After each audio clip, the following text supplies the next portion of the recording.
सुबह थे डेली श्रीमद् भागवतम की कक्षा में, तो मैं देख पा रहा हूँ कि दिन प्रतिदिन भक्तों की संख्या कम होती जा रही है, वो भी स्वाभाविक है। जैसे कल भी पहले 40, देन 35, देन कल तक 30 तक सिमट के रह गए। They can understand because it is not so easy to continue the same thing again and again. चाहे वो हमारा मॉर्निंग क्लास हो, चाहे इवनिंग क्लास हो, चाहे हमारा साधना हो, चाहे कोई भौतिक चीज भी हो, it's very difficult to continue, really very difficult actually.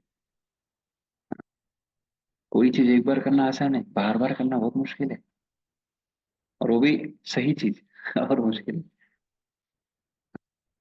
But if you are sincere and if you are able to do, then Krishna will give you something special. So if you want to love Krishna, we have to show something that we love you in terms of chanting. मतलब sorry, मैं कई बार English में बोलने लग जाता हूँ, sorry. तो भगवान को अगर हमको प्रेम करना है तो दिखाना पड़ेगा कि एक्चुअली हम आपको प्रेम करते हैं, पर कैसे? In action. कई बार लोग बोलते हैं I love you, I love you, I love you, मैं आपको प्रेम करता हूँ। वर्ड्स में बहुत अच्छा लगता है बोलना, और कोई आपको बोलता है मैं आपको प्रेम करता हूँ, पर प्रेम मतलब होता है क्या है, ये जानते हैं क्या? हाँ, हम सुने हैं कुछ चीजें, लेकिन एक और एंगल है इसका। प्रेम प्रेम में हम क्या सुनते हैं? प्रेम मतलब क्या है? हाँ, अगर शिष्ट परंपरा को पालन करके फिर हम आगे बढ़ते हैं। नमो विष्णुपादाय कृष्णपृष्ठाय भूतले श्रीमते भक्तिवेदांत स्वामिनिति नामिने। नमस्ते सारस्वती देवे गौरवाणी प्रचारिणे निर्विशेष शून्यवादी पाश्चात्य देशधारिणे। जय श्री कृष्ण चैतन्य प्रभु नित्यानंद श्री अद्वैत गदाधर श्रीवासादि गौर भक्तवृंद। हरे कृष्ण कृष्ण कृष्ण हरे हरे, हरे राम राम राम हरे हरे। हरे कृष्ण। तो मैं बोल रहा था, प्रेम शब्द बहुत अच्छा लगता है सुनने में, पर इसका मतलब क्या है ये जानना बहुत जरूरी है। एक तो इसमें बिजनेस नहीं होना चाहिए, बिजनेस डील जैसा नहीं होना चाहिए कि भाई मैं आपको प्रेम करता हूँ मतलब मैं आपसे कुछ चाहता हूँ, तो मैं जब तक आपको प्रेम करूंगा जब तक आपसे मुझे कुछ मिलेगा, और जब नहीं मिलेगा तो बस ठीक है। But actually in a relationship, प्रेम मतलब क्या? प्रेम मतलब ये है कि मैं आपको प्रेम करता हूँ कब? जब आपके अच्छा नेचर है तब। पर एक्चुअली अगर आप किसी को सच में प्रेम करते हो, you not only love the person's good but also the person's bad। हर व्यक्ति में दो चीजें होती हैं, उसका अच्छा भी होता है कुछ भाग, और कुछ बुरा भी होता है, कुछ बुरी आदतें भी होते हैं, कुछ बुरे नेचर भी होते हैं। एवरीवन हैज दिस, सबके पास है। तो जब हम किसी बोलते हैं कि हम आपको प्रेम करते हैं, इट डजंट मीन ओनली कि आप सिर्फ उसका अच्छा भाग को प्रेम करते हो। आप जब तक स्वीट बोलोगे मैं अच्छा हूँ, जैसे आप गुस्सा करने लग गए, I don't love you any more, निकल यहाँ से। हाँ, तो इसलिए ये प्रेम जो है ये करना बहुत मुश्किल है सबके साथ। देयरफॉर ये कैन सिर्फ भगवान ही कर सकते हैं हमको प्रेम, क्योंकि भगवान हमारे हमें, अब देखो भगवान हमको कभी नहीं छोड़ते। क्यों? चाहे हम कितना ही गाली दे के छोड़ के हैं, कितने सालों से, कितने जन्मों से, कोटि जन्म से, अनादि काल से एक्चुअली हम बहिर्मुख है। बहिर्मुख मतलब भगवान की तरफ मुख ही नहीं किए, ट्वीट करके। और भगवान फिर भी हमेशा खड़े हैं कि कब तो मुड़ेगा, कब तो करेगा। द मोमेंट ये मुड़े मैं बैठा हूँ। जगन्नाथ जी की आंखें बड़ी बड़ी क्यों? हाँ, देखने के लिए कुछ भी अच्छा 1% या एक चीज भी भगवान के लिए करी, बड़ी बड़ी आंखें करके देखते, आया आया इतने सालों, इतने करोड़ों जन्मों के समस्या पाने के बाद कम से कम आज तो आ रहा है। और भगवान को कभी कष्ट नहीं देना चाहते हैं, लेकिन हम वो चूज करते हैं। Therefore you have to understand in our life whatever comes, it is nothing but our own, क्या बोलते हैं, the results of our own karma, हमारे ही कर्मों का फल है। एक्चुअली जो एस्ट्रोलॉजी है ना, लोग बोलते हैं हम एस्ट्रोलॉजी, एस्ट्रोलॉजी से समाधान आ जाएगा। एक्चुअली एस्ट्रोलॉजी है क्या? एस्ट्रोलॉजी कुछ और नहीं है, आप ही के गुण और कर्म के आधार पे आपका बायोडाटा है। मतलब आगे का पुराना, आगे पीछे सब पूरा। क्योंकि आधार क्या है? भगवान ने सिस्टम क्या बनाया, कर्म, उससे बड़ा उसके अलावा क्या एस्ट्रोलॉजी बता देगा? कुछ नहीं बता सकता है। तो एस्ट्रोलॉजी अगर आप जाओगे भी एस्ट्रोलॉजर के पास, तो वो बताएगा आपको कि आपके गुण और आधार, आपके क्या है, नक्षत्र होते हैं, 9 ग्रह होते हैं, नक्षत्र होते हैं, और 12 घर होते हैं। हाँ, ये सब का कॉम्बिनेशन के आधार पर बताते हैं कि भैया ये चीज से ये है, ये चीज से ये है, ये चीज से ये है। और अगर आप देखो तो ये जो एस्ट्रोलॉजी है, ये जो ज्योतिष विज्ञान है, तो वो आपको ये बता देगा कि आपके जीवन में प्रॉब्लम आने वाला है, पर क्या वो प्रॉब्लम खत्म कर सकता है? हाँ। तो अगर कोई सच में सही एस्ट्रोलॉजर है, वो बोलेगा एस्ट्रोलॉजी आपके समस्या खत्म नहीं कर सकती, बस आपकी समस्या को बढ़ा सकती है। क्या कर सकती है? बढ़ा सकती है। जो समस्या अभी आ रही है उसकी जगह, आज की जगह बढ़ा देती है। जैसे उदाहरण के लिए, डॉक्टर के पास कोई जाता है, बहुत पेन होता है, डॉक्टर क्या करता है? एनेस्थीसिया दे देता है, सुन्न कर देता है। इसका मतलब ये नहीं कि वो समस्या चली गई है, वो बस उस समय के लिए उसको फील नहीं होगी। बस यही होता है एस्ट्रोलॉजी मतलब एक्चुअली। हाँ, क्योंकि अगर आप पढ़ो, एक वन ऑफ द वेद का ये पार्ट है। और हु रोट इट एक्चुअली, वो कौन थे जिन्होंने तीनों देवताओं का, मतलब ब्रह्मा विष्णु महेश का परीक्षा लिया था? भृगु ऋषि। भृगु संहिता में एक्चुअली ये एस्ट्रोलॉजी का विज्ञान है एक। और एक और जगह पर आता है ये, पराशर ऋषि कुछ तो लिखे हैं कहीं पर, उसमें आता है ये। बेसिकली ये दो जगह पर ही इसको मिलता है, तो ये विज्ञान है ऑफ कोर्स। लेकिन अल्टीमेटली हर चीज के कारण कौन है? कृष्ण। तो इसलिए इसलिए प्रभुपाद जी हमको बोले कि जरूरत नहीं है भक्तों को, क्योंकि कृष्ण है ना आपके जीवन में डायरेक्ट शुद्ध अगर आप भक्ति कर रहे हो तो फिर एस्ट्रोलॉजी एस्ट्रोलॉजी इतना इंपॉर्टेंट नहीं है आपके जीवन में, क्योंकि भगवान डायरेक्ट इंटरफेयर कर रहे हैं। लेकिन इन केस अगर कोई जानना चाहे कि भैया 9 ग्रह हैं, तो किसी को ये ग्रह भारी पड़ रहा है, किसी को वो ग्रह भारी पड़ रहा है, किसी को ये हो रहा है, किसी को वो हो रहा है, तो अगर कोई सही एस्ट्रोलॉजर होगा तो वो आपको बताएगा, बोले 9 ग्रह हैं, 9 ग्रह हैं, 9 ग्रह। 9 ग्रह मंदिर भी देखे होंगे आपने, 9 ग्रह। तो सूर्य हो गया, चंद्र हो गया, मार्स हो गया, मरकरी हो गया, वीनस हो गया, जुपिटर हो गया, शनि हो गया, राहु और केतु। ये 9 ग्रह है। अब ये जो 9 ग्रह हैं, इनको कंट्रोल करने वाले, इस ग्रह का जो भी समस्या है, जो भी कुछ भी है, इसको कंट्रोल करने वाले भी भगवान के ही, भगवान विष्णु के ही इनकारनेशन है, अलग अलग। उदाहरण के लिए जैसे सूर्य के कौन है, सूर्य को संभालने वाले कौन है? भगवान रामचंद्र। स्वयं रामचंद्र भगवान संभालते हैं। हाँ, उनको रिक्वेस्ट किया कि एक अगर आप भी संभाल लीजिए थोड़ा, ठीक है, डायरेक्ट संभालते हैं। एंड देन चंद्र को कृष्ण चंद्र, डायरेक्ट भगवान कृष्ण संभालते हैं। मार्स को भगवान नरसिंह देव संभालते हैं। मरकरी को बुद्ध, भगवान बुद्ध संभालते हैं। विनस को भगवान परशुराम संभालते हैं। जुपिटर को वामन देव संभालते हैं। शनि को कौन संभालता है? भगवान कुर्म देव संभालते हैं। राहु को भगवान वराह देव संभालते हैं। और केतु को एक्चुअली भगवान मीन, भगवान का जो मीन अवतार है वो। तो एक आप देख सकते हो ये सब एक्चुअली कौन है? All are they are all the lord Vishnu only. और वो इनको शक्ति देते कि ठीक है आप ये करो, क्योंकि इसका कर्म ऐसा है, इसके आधार पर इसके गुण, और इसके कर्म के आधार पर बैठो। लेकिन वो व्यक्ति तो अगर सही एस्ट्रोलॉजर के पास जाओगे तो ये नहीं बोलेगा ये कर लो, ये कर लो, ये टेम्परी, ये इधर से उधर सरकाओ, ऐसा मत करो भैया, खत्म करना है कि सिर्फ भगवान कर सकते हैं। इनका ऐसा आंसर। हम ऑलरेडी भक्ति कर रहे हैं, देयरफॉर एक्चुअली नॉट रिक्वायर्ड। फिर भी अगर कोई भक्त को अगर जरूरत पड़ता है तो उसको रिकमेंड करते हैं, ठीक है आप एस्ट्रोलॉजी का मदद लो, पर कैसा मदद लो? ऐसा मदद लो जिससे, जैसे मेडिसिन के रूप में लो। जैसे आप भक्ति करने पे भी नहीं जा रहा है, इनकेस आपको ऐसा लग रहा है, तो देन कंसल्ट करो। तो भक्ति एस्ट्रोलॉजर से करो, तो वो कम से कम बताएगा कि भैया ये इशू है, तो आप भगवान कुर्मदेव, अगर शनि भारी है तो भगवान कुर्मदेव का आप शरण लो, और वो उनकी कृपा से आपका चला जाएगा। मार्स का अगर है तो आप भगवान नरसिंह देव की शरण लो, और सही हो जाएगा। ये भी भगवान विष्णु के अवतार है, मतलब भगवान विष्णु के ही एक्सपांशन है, कृष्ण के एक्सपांशन है ultimately. So therefore this is what astrology is. So therefore don't be get bewildered। इस दुनिया में हमारी प्रॉब्लम को कोई खत्म नहीं कर सकता भगवान के अलावा, क्योंकि अल्टीमेटली उनकी इच्छा के बिना ना तो कुछ आता है ना तो कुछ जाता है। और ये हमने ही अपने कर्म चूज किए हैं, जैसे परिणाम स्वरूप ये सब आ रहा है। तो कर्म बंधन कोई खत्म नहीं कर सकता भगवान के अलावा। लेकिन नाम जो है, ये भगवान का जो नाम है, ये कुछ भी खत्म कर सकता है। तो कई बार ऐसा होता है कि कोई व्यक्ति अ, कोई डॉक्टर के पास जाते हैं। एक डॉक्टर के पास गए, कुछ समझ नहीं आता है, अरे हो नहीं रहा है। दूसरे डॉक्टर के पास गए, उससे भी कुछ, तीसरे डॉक्टर के पास गए, सही हो जाता है। पर आपको पता नहीं, शायद मेडिकल फील्ड में कुछ कुछ बीमारी ऐसी होती है जिसका टाइम पीरियड उतना ही होता है, उसके बाद वो जाने ही वाला है। आप चाहे कहीं जाओ चाहे मत जाओ। फॉर एग्जाम्पल, कोई भी बुखार आता है व्यक्ति को, उसका उम्र होता है 5 से 7 दिन का करीब, मतलब वो उतना दिन तो रहेगा। अब आप किसी डॉक्टर के पास गए, 2 दिनों आपका बुखार नहीं उतरा, आप गाली दोगे डॉक्टर को, पर उसका गलती नहीं है, वो बीमारी का नेचर है ऐसा। और हम दूसरे डॉक्टर के पास जाते हैं, बोलते हैं इससे सही हो गया, अरे बाबा वो बीमारी का समय इतना था। उसी तरह से ये उदाहरण दे रहा हूँ मैं इसी तरह से हमारे जीवन में जो समय है, टाइम पीरियड है, हम सोचते हैं हम इस एस्ट्रोलॉजर के पास गए, इससे मदद नहीं मिला, इस एस्ट्रोलॉजर से मदद मिल गया, अरे क्यों? अरे बाबा तुम्हारा कर्म बंधन उतना था, निकल गया वो। तो उसने क्या कर दिया? कुछ नहीं किया, बस समय निकल गया, वो निकलना था निकल गया, हो गया। उतना समय का आपका सफरिंग था, गया वो, अभी हो गया। अभी क्या मतलब है? कोई मतलब नहीं। बट हम उस चीज को नहीं समझ पाते, क्योंकि हमको वो विज्ञान पता नहीं। पर जो भक्त है वो बताएगा आपको एक्चुअली ये ऐसा है। ये सब एक्चुअली असिस्टेंट है, ये कोई मेन नहीं है। ये शास्त्र में है नो डाउट, पर सबसे ऊपर क्या है? This is what, with that attitude, we'll go into this Srimad Bhagavatam again, which is nothing but the ग्रंथ अवतार कृष्ण himself।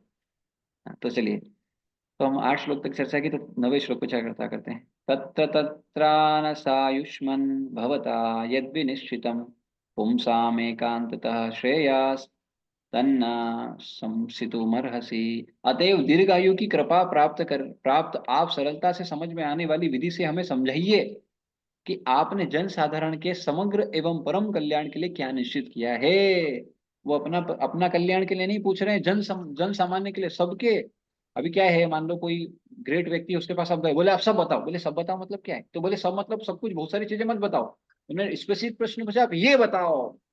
क्या बताओ? पूरा शास्त्र मत खोल के, आप सारे शास्त्र जानते हो तो ऐसा नहीं कि हमको भी पूरा शास्त्र का ज्ञान दो, नहीं, इतना एज नहीं, हमको पता है, हमने इतने समय तक ये कर लिया, नहीं हो पाएगा हमसे अभी। क्या करने का आप? क्रिस्ट ज्वेल, ये चीज दो जो जनसाधारण के लिए समग्र और परम कल्याण, सबका बेस्ट जो है। हाँ, सबसे बेस्ट क्या जनसाधारण के लिए शास्त्रों में रिकमेंडेटेड है वो बताओ। क्रिस्ट ज्वेल निकाल के तुम आप हमको। ऐसा नहीं कि ये भी बताओगे ये भी बताओगे, बस सबसे जो मेन जो करना चाहिए, सबका कल्याण होगा जो करने से, वो बताओ, वो क्या है? वो क्या है जिसका जिसको पालन करने से सबका कल्याण होगा, वो बताइए। तो तात्पर्य में प्रभुपाद जी क्या लिखते हैं, भगवत गीता में आचार्य की पूजा की संस्तुति की गई है, इसलिए इसको बोलते हैं आचार्य उपासना। हमारी विधि क्या है? हमारी विधि है आचार्य उपासना, आचार्यों की उपासना करना। आचार्य तथा गोस्वामी निरंतर जन साधारण के कल्याण, विशेष रूप से उनके आध्यात्मिक कल्याण के विचारों में लीन रहते हैं। आध्यात्मिक कल्याण होने पर भौतिक कल्याण स्वतः हो जाता है। ये बहुत महत्वपूर्ण लाइन है, प्रभुपाद जी इसको बोल्ड करके इसको जीवन में पकड़ लेना चाहिए। आध्यात्मिक कल्याण होने पर भौतिक कल्याण स्वतः हो जाता है। हम सोचते हैं हम जब कंफर्ट पालेंगे मटेरियल तो भक्ति कर पाएंगे ठीक से। कई लोग बोलते हैं प्रभु जी मेरे जीवन में ये समस्या है, तो इसलिए मैं मंदिर नहीं आऊंगा, अभी मैं आपके सत्संग में नहीं आऊंगा, मेरे जीवन में समस्या, पहले मैं समस्या को खत्म करूंगा। ये तो ऐसा हो गया यार, जो व्यक्ति बोले मैं बीमार हूँ लेकिन मैं डॉक्टर के पास नहीं जाऊंगा, ये समस्या खत्म हो जाएगा उसके पास डॉक्टर के पास जाऊंगा। अरे ये तो उल्टा है, समझे आप? समझे ही नहीं इसका मतलब। अरे भैया, जब समस्या आता है तो भगवान के पास और जाना चाहिए। वो सोचते हैं समस्या खत्म हो जाएगा फिर भगवान के पास जाएंगे, अरे खत्म ही नहीं होगा कभी, भगवान खत्म करेंगे ना। हाँ, भगवान की शरण लेना चाहिए एक्चुअली उस समय पर। हम क्या करते हैं, उल्टा करते हैं, मंदिर जाना छोड़ देते हैं, प्रवचन जाना छोड़ देते हैं, और हम प्रॉब्लम को सॉल्व करने लग जाते हैं। अरे बाबा, वो शक्ति कौन देगा आपको? कई लोग बोलते हैं प्रभु जी एक बात बताओ, आप बोलते हो भक्ति भक्ति भक्ति, आपके इस्कॉन में हम देखते हैं इतने बड़े बड़े गुरु महाराज लोग हैं, ये तो शुद्ध भक्त हैं, हाँ है बिल्कुल है। और इनको हम देखते हैं इनके शरीर में इतना सफरिंग है, इतना कष्ट मिल रहा है उनको। और आप बात करते हो कि भक्ति से प्रभाव पड़ता है। अरे ये पांडव लोगों को सबसे ज्यादा कष्ट मिला, ये प्रहलाद महाराज को सबसे कष्ट मिला, ये सब जितने भक्त हैं, सबसे बड़े कष्ट तो ये पाके बैठे हैं, और अब हम तो इनसे कम कष्ट वाले हैं। तो क्या भक्ति बोले, भक्ति क्या कर रही है? भक्ति क्या कर रही है पता है आपको? क्या कर रही है? उस कष्ट में भी वो भगवान को स्मरण कर पा रहे हैं। आप लेट जाओगे, कुछ नहीं, खड़े नहीं हो पाओगे आप। इसको बोलते हैं भक्ति की शक्ति। उस स्थिति में भी वो खड़े हो पा रहे हैं, उस स्थिति में भी वो इतना कर पा रहे हैं। ये बोले जयपता का स्वामी महाराज, क्या डिजीज उनको, क्या कितना डिजीज है, कब से है, लेकिन कभी ऐसा रेयर हुआ होगा जब वो लेक्चर नहीं देते हैं। क्यों देते हैं लेक्चर? क्या मिल रहा है अभी लेक्चर देने से? कृष्ण को ग्लोरिफिकेशन, कृष्ण की सेवा कर रहे हैं। हाँ, रोज उतना। एक बार क्या हुआ, लेक्चर देने के लिए, हाँ, क्या बोलते हैं, लिफ्ट खराब हो गया। महाराज चक्रा बिल्डिंग में रहते हैं, मंदिर है मंदिर के ऊपर, चक्रा बिल्डिंग है, चक्रा बिल्डिंग के ऊपर, चक्रा बिल्डिंग और हाँ चक्र चक्र है शायद, तो उसके ऊपर रहते हैं। तो उसके ऊपर से नीचे आने के लिए लिफ्ट होता है, लेकिन एक बार लिफ्ट खराब हो गया, और लेक्चर का टाइम, लेक्चर का या विजिट करने का कोई तो आ रहे थे, ऐसा कुछ तो टाइम हुआ। तो महाराज बोले कि नहीं मुझे देना है। बोले महाराज कैसे करके, और महाराज हैवी भी हैवी। तो महाराज बोले कि कैसे भी करके लेके जाओ, कैसे भी करके भी लेके जाओ। तो महाराज को क्या किया, सब उठाए और 3 फ्लोर पे उठा के नीचे लेके आए, और महाराज तब भी जाके लेक्चर दिए। क्यों नहीं इमेजिन? कुछ भी हो जाए, बस वो सेवा नहीं छूटना चाहिए भगवान का। आज भी इतना ग्लोरीफाई भगवान को कर रहे हैं। दिस इज व्हाट, कौन कर सकता है बताओ जरा? अरे ये कष्ट में लेट जाएंगे अपन, नहीं उठेंगे, अरे कुछ नहीं हो रहा मेरे से, आज कुछ नहीं करूंगा मैं, आज कुछ नहीं करूंगा मैं। या मटेरियल वो हम करते हैं। हाँ, सबसे पहले कुछ हमारे शरीर में गड़बड़ होता है तो सबसे पहले सुबह नहीं उठेंगे। प्रभु जी थोड़ा रेस्ट करना चाहिए ना, अभी बीमार है ना, भक्ति थोड़ा कर लेंगे बाद में, माला कभी भी कर सकते हैं, क्या दिक्कत है? थोड़ा कष्ट नहीं होगा, हम बैठ जाएंगे, लेकिन जो सिंसियर भक्त होगा क्या बोलेगा, कुछ भी हो जाए, उठना है, करना है। हाँ, आपको इसको ऐसा नहीं लेना चाहिए कि बहुत कष्ट है और उसमें भी आप सुबह सर्दी हो रहा है और उस उठ के आप स्नान कर लिए और बोले कि प्रभु जी देखो आपने बोला और हम बीमार हो गए। तो भैया ये जो मैं बोल रहा हूँ इसको आप, मैच्योरिटी आपको रखना चाहिए कि क्या आप कर सकते हो, कितना श्रद्धा है, कितना कर सकते हो, कितना करना चाहिए। मैं यहाँ पर सिद्धांत तो बोलता हूँ, मेरे को नहीं पता आपके जीवन में क्या परिस्थिति है, तो उसको आप अपनी मैच्योरिटी से अप्लाई करना है आपके जीवन में। ऐसा नहीं कि ये चीज बोल दी अब यही करना है मेरे को, अब यही करूंगा मैं, अब सब छोड़ दूंगा मैं, यही करूंगा मैं। हाँ, और फिर उससे क्या होगा, आप खुद भी भक्त नहीं बन पाओगे, जो भक्त बनने वाले थे उनको भी भक्ति से दूर कर दोगे, आपके घर परिवार वालों को। ये ऐसा अक्सर हम देखते हैं, भक्तों को इधर थोड़ा बताया नहीं कि वो क्या करता है, सबको प्रचार करने लगता है। और ऐसा प्रचार कि हाँ, इस्कॉन में क्या करना है, हमको सीखा ये नहीं खाना चाहिए, वो नहीं खाना चाहिए, ये करना चाहिए, सुबह उठना चाहिए, तो तुम लोग माया हो और ये हो। हाँ, तो माता जी उनको बोली, एक बार एक भक्त था, उसको माता जी बोली बेटा थोड़ा मार्केट से आलू लेके आ जा। तो बोले आलू? नहीं, मार्केट में कौन जाएगा माया की जगह। अरे बेटा मैं तेरी माँ हूँ। नहीं माँ नहीं, माया। तो ऐसा ऐसा कोई व्यक्ति समझेगा तो क्या उसका भक्ति, क्या दूसरे को भक्त बनाएगा और वो क्या भक्त बनेगा। इसलिए हर व्यक्ति को क्या चाहिए, उसकी उसकी समझदारी, मैच्योरिटी बहुत जरूरी है इन सब चीजों में। तो ऐसा नहीं कि हमने सुना और जाके उधर, तो अभी क्या होता है, हम जब नियम सुनते तो हमको लगता है हाँ नियम पालन करना भक्ति है, और जाके क्या बोलते हैं, ये नियम पालन करते तुम लोग क्या है, प्याज लहसुन कहते हैं नरक में जाओगे, ये करोगे वो करोगे, ऐसा ऐसा उनको प्रवचन दे के आ जाते हैं। और बाद में पता चलता है कि वो सब भक्ति में आगे बढ़ जाएंगे, कल को हम कुछ नहीं कर पाएंगे, क्योंकि हम क्या होता है ना, हम भूल जाते हैं कि हमको कृष्णा कॉन्शियस होना है, न कि नियम कॉन्शियस होना है। We are in not in international society for नियम consciousness, we are in the international society for Krishna consciousness. Don't forget Krishna. अरे बाबा कृष्ण की सेवा करने के लिए वो नियम पालन कर रहे हैं, लेकिन अगर वो नियम ही दूसरों को कृष्ण से दूर कर दे तो नियम बाइट साइड में रखो भैया आपके। Whether he is the person is eating whatever, that's okay. Give them the holy name. Holy name will do everything. Don't try to कि बाबा मैं इसका उद्धार करूंगा ये। Don't. ये ऐसे आचार्य लोग कर सकते हैं, and therefore they are पूजनीय and worshipable. We are not on that level. We have to accept this reality. हाँ, आप ऐसे हो सकते हैं कुछ हो, लेकिन नम्रता फिर भी रखिए, और ऐसा विचार मत करिए कि आप परमहंस हैं, हम वो हैं, अभी उद्धार करेंगे, इसको भी प्रचार है। तो दर्शन पवित्र करे तुम्हारा गुण, मेरा दर्शन के लो, मैं पवित्र कर दूंगा आपको। Don't go into this all at all. They are like Sutta Goswami. Sutta Goswami, Shukdev Goswami, Narad Muni, Srila Prabhupada, they the personalities are like that. ये इस कैटेगरी में भी है ना। अभी तो हमारा हमारे ठिकाने नहीं है, अभी कहाँ हम क्या करेंगे। therefore we have to accept our reality, and उसके हिसाब से हमको जो भी चीज हमको मिल रहा है उसको उसको इसलिए बोलते हैं। हाँ, आधा ज्ञान नहीं लेने का, अर्ध कुकुटी न्याय नहीं करने का। अर्ध कुकुटी कुकुटी न्याय क्या है, अर्ध कुकुटी कुकुटी न्याय है, जैसे मुर्गी होता है ना, मुर्गी का एक भाग से अंडा निकलता है और एक भाग से खाना खाती है। तो अर्घ कुटी कुकुटी न्याय क्या, बोले हमको अंडा चाहिए तो सिर्फ आधा पार्ट ले लो, आधा काट दो, आधा पार्ट निकालेंगे, यानी खिलाने वाला पार्ट छोड़ दो, सिर्फ अंडे वाला। अरे बाबा, आधा न्याय है, आधा न्याय नहीं हो पाएगा, पूरा न्याय करना पड़ेगा, उसको खिलाओगे तभी अंडा आएगा। तो वैसे ही जब तक आप सुनोगे और सुनने के बाद उस पर मनन नहीं करोगे अपने, इसलिए तो बोलते हैं ये एक श्रवण अपने आप में एक विधि है, श्रवण और पठनम। ये करने के बाद व्यक्ति को मनन करना चाहिए। What is the meaning of मननम, उसको समझना पड़ेगा, ये जो सुना है और जो पढ़ा है ये मेरे जीवन में कैसे अप्लीकेबल है। It may be fully applicable, it may not be fully applicable. जो भी श्रवण किया गया है, जो भी पठन किया गया है, उसको अपने जीवन में देखने का, मैं क्या कर सकता हूँ इसके लिए। एंड देन निधि ध्यासनम, फिर उसको अप्लाई भी करना। मनन किया, कुछ लोग श्रवण बहुत अच्छा करते हैं और दूसरे को बता देते हैं, हो गया, लेकिन अपने जीवन में मनन करके उसमें उतारना, निधि ध्यासनम। एंड देन वंदनम, कि जो मैं निधि ध्यासनम, जो मैं अप्लाई कर रहा हूँ, जो मैं अपने जीवन में ये प्रयास कर रहा हूँ, ये मेरे जीवन में सिर्फ एक दिन दो दिन ना चले, ये लंबा चले। इसके लिए भगवान से वंदना प्रार्थना करनी। This is what the whole process is not कि बस एक पार्ट और श्रवण हो गया, हमने आज का नित्यम भागवत सेवा बोले सुनना था सुन लिया हो गया, नहीं। उसके आगे की एक विधि भी है, वो आपकी पर्सनल विधि है। हाँ, अ, एक वीडियो में फाउंड मुझे मिला, एक्चुअली बहुत अच्छा वीडियो लगा। ऑल्दो वो तो कोई अभी कौन मर गए, वो जो तबला वादक थे, क्या थे, क्या नाम था उनका? एक तबला वादक थे कि क्या, हाँ, जाकिर हुसैन नाम था क्या? जाकिर हुसैन। जाकिर हुसैन, तो जाकिर हुसैन एक बहुत अच्छा पॉइंट बोले हैं। हाँ, लेट मी क्या बोलते हैं, ऑफकोर्स यहाँ तो नहीं दिखा पाऊंगा। लेकिन ग्रुप में मैं शेयर कर देता हूँ तो आप उसको देख सकते हैं। इट्स लाइक 40 सेकंड का है। I would request each and every one of you कि अभी आप उसको देखेंगे तो ज़्यादा अच्छा रहेगा।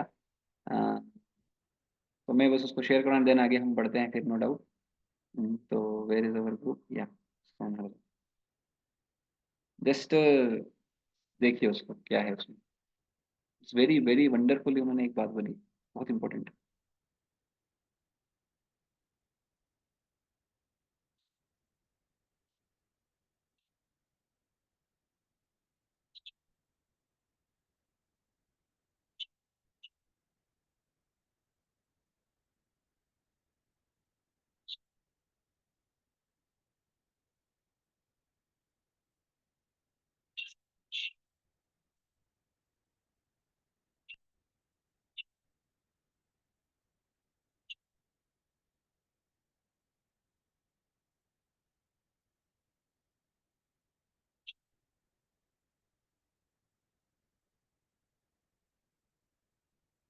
तो आपने सुन लिया ना, मेन चीज क्या है उसमें, उसमें यही बोला कि it's not actually the teacher, it's everything is depending on the student, how he is getting the things, how is applying the things. Teacher can speak whatever he knows, but it's ultimately student के हाथ में है, वो शिष्य के हाथ में है। हाँ, टीचर तो अपना 100% दे रहा है, लेकिन अगर शिष्य 100% नहीं देगा तो कोई काम का नहीं। हो सकता है टीचर गधा हो मेरे जैसा, पर अगर वो शास्त्र से बोल रहा है, we should accept and if we apply, benefit हमको मिलेगा। तो तो इसलिए आध्यात्मिक कल्याण होने पर भौतिक कल्याण स्वतः हो जाता है। तो हमारा आध्यात्मिक कल्याण होगा तो हमारा भौतिक कल्याण भी स्वतः आ जाएगा, है ना। क्योंकि ये सारी जो सिद्धियां और ये सारी जो भी कुछ है ना, ये सब कृष्ण की असिस्टेंट है, ये कृष्ण से भिन्न नहीं है। कृष्ण है तो ये सब स्वतः आ जाएगा। हाँ।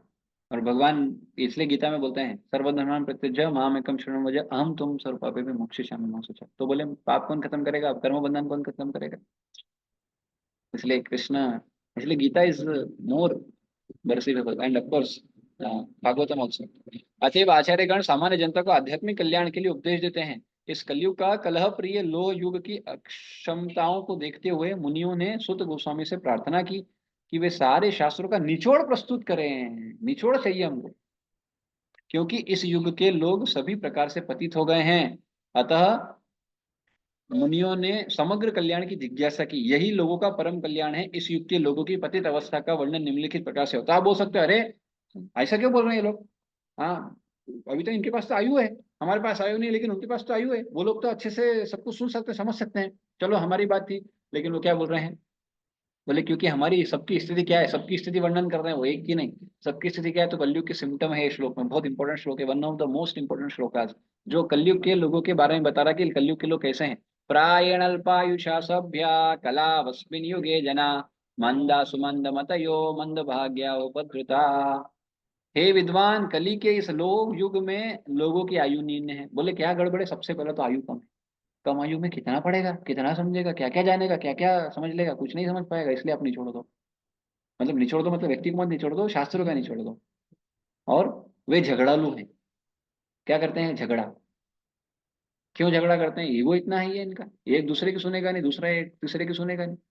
लड़े झगड़ा, झगड़ा लड़ाई, झगड़ा लड़ाई। तो झगड़ालू है ये। और कारण क्या है, बोले कारण नहीं पता, कुछ कारण नहीं होता तो भी ये करा, मेरे को अच्छा नहीं लगा, तो चिल्लाने लग गया सामने वाला। हाँ, तो मतलब हमारे इच्छा से, हमारी तरह से पूरा नहीं किया। पहले बोलते लव है लव, इसलिए मैं बोल रहा था पॉइंट, लव है, लेकिन बाद में पता लगा लव सिर्फ जो अच्छा कर रहा हूँ उससे, जो मुझे पसंद आ रहा है, जो पसंद नहीं है I don't love you any, get out. अगर आप किसी से प्रेम करते हो तो उसका अच्छा है, and then at the same time उसका बुरा पक्ष से भी प्रेम करना आना चाहिए। अगर ऐसा है तो आप सच में उस व्यक्ति को प्रेम करते हो, नहीं don't say I love you. And आलसी है ये लोग, बहुत मंद, बहुत बहुत आलसी लोग हैं। सब आलसी है, उठते ही नहीं है, आते ही नहीं है टाइम पे, आते हैं फिर चले जाते हैं। हम्म। और इतना आलसी अपने अपने खुद के उत्थान के लिए कार्य नहीं कर रहे हैं। इससे बड़ा आलसी कौन होगा, अपने उत्थान के लिए, ऐसा नहीं किसी और के लिए सेवा में, अरे बाबा तुम्हारे उत्थान के लिए तो करो, टाइम नहीं है, इतने आलसी हैं। एंड पथ भ्रष्ट। हाँ, पथ भ्रष्ट क्यों, देखो एक खुद को ज्ञान नहीं है, और जिसके पास गए हैं उसको भी ज्ञान नहीं है कलयुग में, तो क्या देगा। जैसे मेरा जैसा व्यक्ति क्या देगा ज्ञान, फिर भी आप सुन रहे हो, देखो ये स्थिति कलयुग का। हाँ, न तो व्यक्ति को कुछ पता है, न उसको उससे जिसके पास गया उसको कुछ पता है। हाँ, तो इतनी खतरनाक स्थिति है।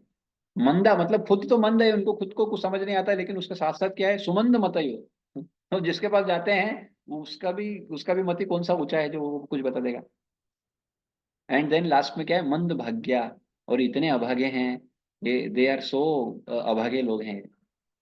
के साथ साथ ही सदैव विचलित थे, और सबके साथ भी क्या है, ये ऑलवेज बिविल्डर्ड, कुछ ना कुछ इनको आके परेशान करता था। एक छोटा कृष्ण कृष्ण बोलते बोलते प्रसाद कहीं कहीं चला जाता है। तो ये स्थिति है कलयुग के लोगों की, इसलिए वो बोल रहे हैं कि ये सब के साथ हम क्या सारा सब कुछ समझ पाएंगे, आप बस इसलिए हमको क्या दो, शास्त्र का सार प्रस्तुत करो। शास्त्र में क्या दिया गया है, क्या सबके कल्याण के लिए सबसे बेस्ट है, आप तो सब जानते हो। आप जैसे तो मिलना मुश्किल है, बिल्ले लोग हैं। आप हमको बस कृष्ण ज्वेल, हाँ, सबसे जो सार है वो दो। क्या, भगवत भगवत भक्त सामान्य जनों की आध्यात्मिक उन्नति के लिए सदैव चिंतित रहते हैं। जो भक्त होते हैं, रियल डिवोटीज होते हैं, वो हमेशा दूसरों के उन्नति और आध्यात्मिक उन्नति के लिए चिंता करते हैं। इसका मतलब ये नहीं कि वो अपनी उन्नति को छोड़ देते हैं, अपनी उन्नति पे ध्यान देते हुए करते हैं। हाँ। जब नैमिषारण्य के मुनियों ने इस कलयुग के लोगों की अवस्था का विश्लेषण किया, तो उन्होंने देखा कि उनकी आयु कम होगी। कितना आयु बताया गया, 100 साल। तो कितना कौन जी रहा है, और धीरे धीरे बोल रहे हैं ये और कम होता जाएगा, आयु कम है। सच में हमारी आयु कम है, और उसमें भी प्रहलाद महाराज बोल रहे हैं 50 साल तो सोने में जाता है। 10 साल बच्चा रहता है, अंतिम 10 साल बूढ़ा रहता है, वो 20 साल गए। फिर 10 साल वो जवानी के उसमें समझता नहीं है, दूसरी चीजों में लगा रहता है, और क्या बोलते हैं, फिर बाद में शादी होता है, और उसमें और न जाने अपने भौतिक कार्यों में उसमें लगती, भक्ति कब करता है। इसलिए बचपन से भक्ति करनी चाहिए, बचपन। हाँ, और इस बचपन से भक्ति कराने के लिए ही हम पोस्टर बन गए, पोस्टर बन गया अपना संडे स्कूल का। तो हम संडे स्कूल शुरू किए हैं बच्चों के लिए, कि भैया बड़ों को तो प्रचार कर रहे हैं, लेकिन बच्चों को भी तो हमको बचपन से देना पड़ेगा। हम तो ऑलरेडी लेट हो गए, हमारे अंदर ऑलरेडी गलत गलत वासनाएं, बहुत सारी गड़बड़ आ गई।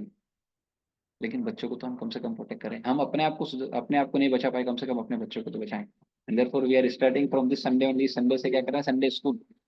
और ये संडे स्कूल में 50 वीक का हमारे पास कोर्स है, and a very amazing course है।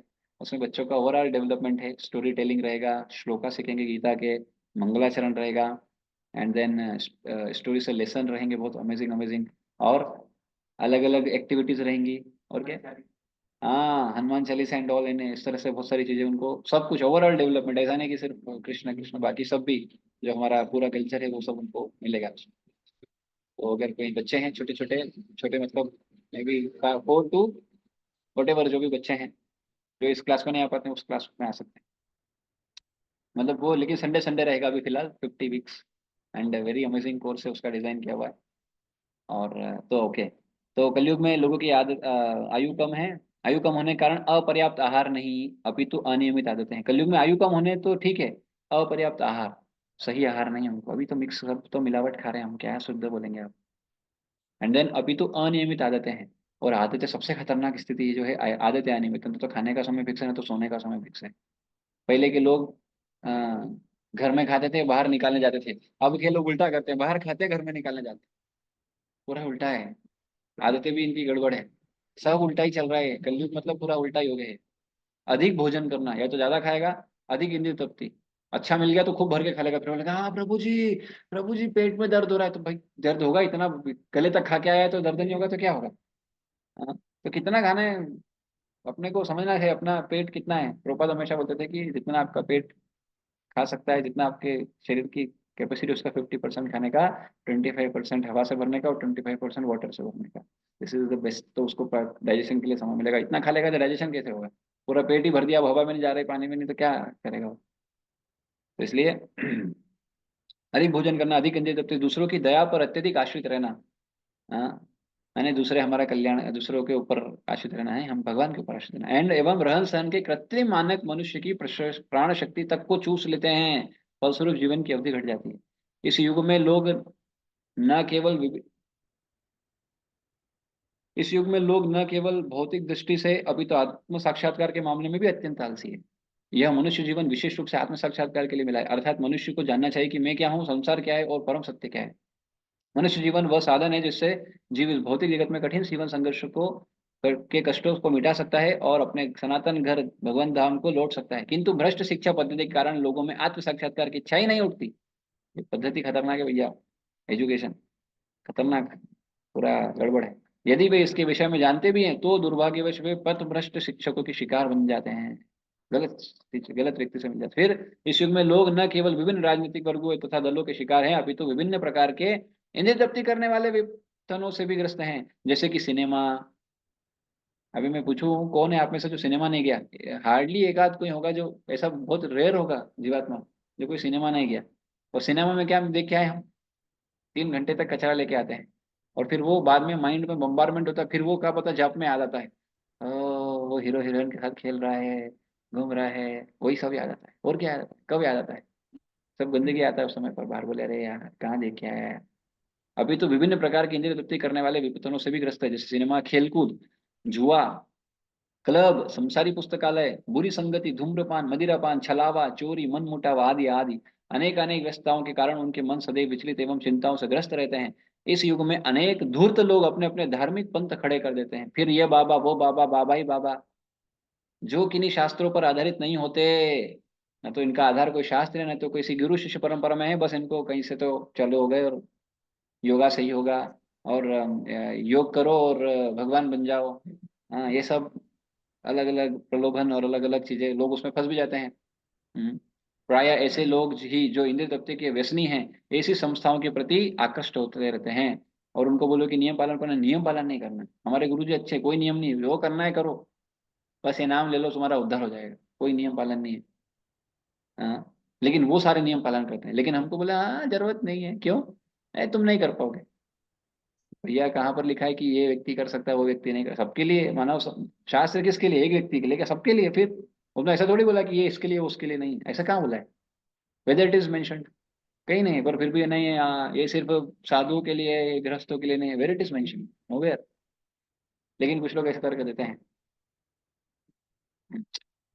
ऑफ कोर्स वो व्यक्ति को अपनी स्थिति के हिसाब से लगाना है, ऐसा नहीं कि हार्ड एंड फास्ट है। सिद्धांत तो बोलना काम है, सिद्धांत देना हमारा जिम्मेदारी है, लेकिन उसको कैसे अप्लाई करना है, एप्लीकेशन पार्ट इंडिविजुअल के ऊपर। यही हमारे शास्त्रों की ब्यूटी है, इसलिए इसमें कट्टरता कभी नहीं है। इसको कट्टर रूप में प्रेजेंट मत करिए कभी भी कि ऐसा ही होगा तो ही भगवान लेंगे। अरे भगवान बंधे हुए नहीं है, भगवान कैसे भी ले सकते हैं। डोंट से कि ऐसे ही लेंगे, वैसे नहीं ले सकते हैं। अगर उसमें बांध दिए तो भगवान को छोटा कर दिए तुम।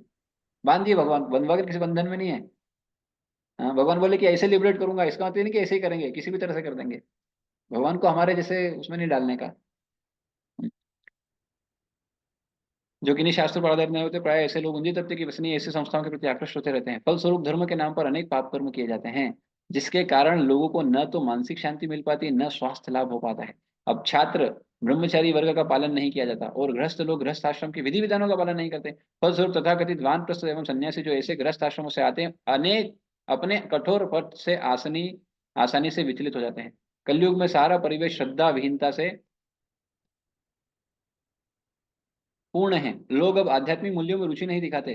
अब तो भौतिक इंद्रिय तृप्ति ही सभ्यता का मानदंड बनी हुई है। ऐसी भौतिक सभ्यता को बनाए रखने के लिए मनुष्य ने जटिल किस्म के राष्ट्रों तथा समुदायों का निर्माण किया है, और विभिन्न गुटों में निरंतर प्रत्यक्ष तथा शीत युद्ध की आशंका बनी रहती है, चल भी रहे हैं अभी तो बहुत जगह। अतएव आज के मानव समाज के विकृत मानदंडों के कारण आध्यात्मिक स्तर को उठा पाना अत्यंत कठिन हो गया है। नैमिषारण्य के ऋषि मुनि पतित आत्माओं को मुक्त करने के लिए उत्सुक हैं। अतएव वे श्रील सुत गोस्वामी से उपचार पूछ रहे हैं। एक्चुअली एक एक लाइन प्रभुपाद का इतना भारी भरकम है, इसको समझाना बहुत इंपॉर्टेंट है। तो लेकिन आज तो अभी समय हो गया, तो देन विल एंड हियर।